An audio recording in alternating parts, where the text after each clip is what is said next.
This is Pretty Guardian Sailor Moon, Book 3. And wow, once again, Kodansha is really loving we American readers because they did a fabulous job redoing this cover. The Japanese cover has Sailor Mars with light purple hair, and the colors look really faded. I have no idea why this is. This is actually how I bought the book. This has not been in the sun. Whereas the American release, everything is crisp and clear, and her black, purple, and light purple hair is intact. And we have a lot of beautiful detail. Now I want to point something out that I should have pointed out in the Mercury review, and I'm sorry I didn't do this. You note that the costume is different. Well, for those of you who haven't seen the Stars manga, this is actually Sailor Mars' final Senshi form. Consider this like an eternal Sailor Mars version. Mercury was pictured on the cover with the same outfit, as you can see right there. So my apologies for not bringing this up sooner. Now, like I said in the Mercury review, when you buy a Pretty Guardian Sailor Moon book, you're not really getting one book, you're getting two. Or at least 1.5 in this case. And that's about what happened this time. If you saw my earlier reviews, then you already know the story, so let's just move on. The American release, we have a bright yellow logo this time, whereas the Japanese has bright red writing, which closer matches Sailor Mars. And on the back, the Japanese version of Chibi Sailor Mars has very pale skin, very close to what she has in the anime. Whereas the American release, they added a lot more shading, a lot more texture, and a darker tone. And again, get used to this rating, because it's what we strived for. We're getting this uncensored, and that's a beautiful, beautiful thing. And just like the other Japanese books, this book too has a jacket. This time we have a pale red display, and our jacket has Chibi Sailor Mars.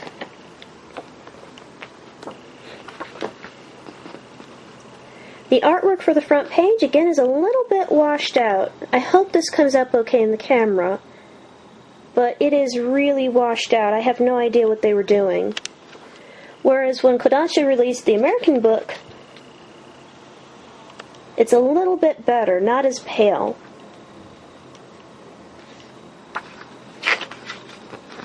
Now this is some fantastic artwork. We actually get the first page of the next issue right here in bright, beautiful color, and some gorgeous detail work here. And we also get a little bonus with Chibiusa. And of course, if you're a Sailor Moon buff, you might be wondering, well, why is Chibiusa here when this is a Queen Beryl story? Well, Chibiusa actually debuts in this book after Beryl is dead. I just like this picture because her hair is more straight here, a lot more like her mother. I really like that. The American version did a very faithful job in keeping this, and we have some better texture and tone with Chibiusa. This was actually translated really well. This is where the translations really pick up. If you had some issues reading the first book, don't worry, because this one is done quite well. We also open up with this excellent picture that I absolutely love. It's completely translated. It's a little drawing of a lot of characters and side characters in Sailor Moon, and this is really what got me. That's Rei's grandfather in the manga. Far cry from the creepy little bald dude we see in the anime, isn't he? Here we see some really cute pictures of the 4 generals. Usagi's family. This is one of the last times you're going to see a Kyuko with purple hair, unless you watch the anime. This was done quite well. I mean, we even have a cute little picture there of the happy couple, or soon-to-be happy couple. Spoiler! And the first page is again on glossy paper. Not so with Book 2, but we go back to that in Book 3, which, that's fine. Now you might be noticing that again I have some bookmarks here. Hi, Kurosagi-chan. Well, that's because a few changes were made between the original Japanese manga and the Japanese reprint manga, and I'd like to show you with the Tokyopop books. This is what the original version of the manga looked like. As you can see, Sailor Moon is very angularly drawn. She has a much longer nose, and it carries over with the other side of the page. Whereas in the reprint, and this goes for the Japanese as well, this is not a Tokyopop thing, we have a different Sailor Moon. We have more energy shown around the crystal and around Sailor Moon herself. We have more detail. We have curls, just like Kurosagi. Her nose is shorter, face is slightly less angular, and there's more detail work done in her jewelry. Another thing of note that I'm surprised the Japanese version didn't carry over are these little background notes. If you buy the Tokyopop books, there are some background notes written by Naoko herself. Some of this has been retranslated to make it look like an interview with Mix, which of course she never had any interviews with Mix, or with anybody at Tokyopop. But this is actually some cute notes here. I mean, we have some notes back here on things that were going on during the production of the anime, things her editor used to bring her. Little side drawings like this that she drew just for the hell of it. And it's a shame that even in the Japanese reprints, we didn't get these either. Of course, we also got bombarded with Mix/Chicks Comics/Tokyopop books. And here we see the prototype versions for the novels I reviewed in another video. But, of course, this couldn't have been helped. We also have an ad for the role-playing game. Does anybody have this? I've always wanted to play it. I love role-playing. With the original manga, we not only have artwork change, we have a page change. In the original books, and you see this in the Tokyopop version, we have the first engraving of Sailor Moon performing her final attack against Queen Metalia. And here you can see that Tokyopop tried keeping this close to the anime. Her line is, "On behalf of the moon, you're punished." Whereas in the reprint book, the page is slightly cleaned up. The line is, "I, Sailor Moon, now punish you in the name of the moon." Because remember, she's still awakening as a princess here.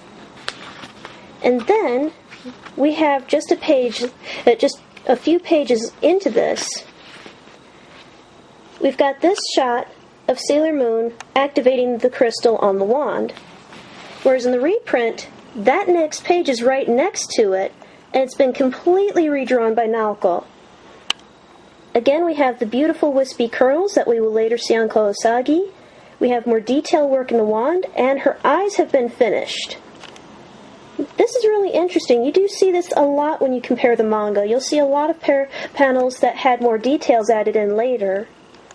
Now, for those of you who use Photoshop or GIMP or programs like that, you're about to be in for a real treat. Because guess what? The masters use those programs too. This is the original manga, as translated by Tokyopop. And you can see Sailor Moon is drawn in a more juvenile style here. And this is how she originally kills Queen Metalia. That's pretty gruesome, right? Well, here's how it looks in the reprint manga. Again, we have the pages flipped. She's using more regal speak because she's channeling herself as Princess Serenity. And you can see that in the drawing. Be rendered to dust. That's such a badass line. And here's how digitally Queen Metalia's death was edited. When you get a little later in the books, you'll see more digital editing like this. And it's actually a good effect. It's not cheaply done at all. There's also more screen toning in, which is not as easy as it sounds, and makes for an excellent effect. As mentioned, this is the same book that Chibiusa debuts in, and this is right after the incident with Metalia, and I do mean right after. And this is actually a panel I've referenced several times on Moon Sisters. Yes, Chibiusa actually did pull a gun on her mother. Now, if you watch the anime, the gun turns out to be a little toy. It just shoots a little dart. Whereas in the manga, instead of shooting darts, it shoots flowers. But of course, her mother is no less scared. Of course, you're not supposed to know that, that's her mother and father right there, but you'll get to that. Another thing that's different between the anime and manga is that a lot of the villains are going to die much earlier. By the time you're finished with book number 4, you won't have the Black Moon sisters anymore. They're all done. And here again we actually have another panel I was talking about. The reprint manga, we have Jupiter performing Sparkling Wide Pressure, although it's incorrectly titled Sparkling Wide Pressure. Simple translation error, anybody can make that mistake. And this is beautifully drawn. You'll see this in the Japanese reprint too. Absolutely beautiful. Whereas in the original version, the attack Sparkling Wide Pressure looked a lot more like this. You see that her ball is missing, and it's drawn like this.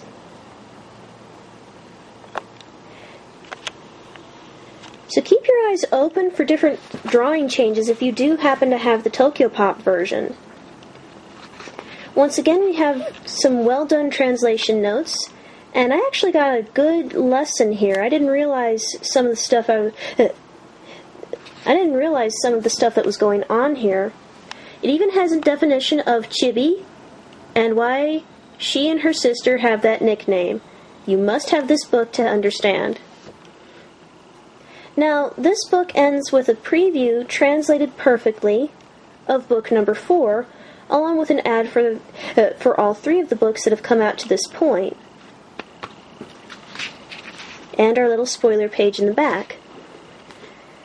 Whereas the Japanese version, again, we have another comic that Naoko drew, this time about each of the Sailor Senshi, and about different ideas that she had for each of them. There's even a panel here with Makoto smoking. If you feel like you're missing out, the link for these translations is right under this video, along with a link for buying these books legally, because I do recommend this. If you like Chibiusa, if you want to know how Queen Beryl and Queen Metalia really died, you're going to need this book.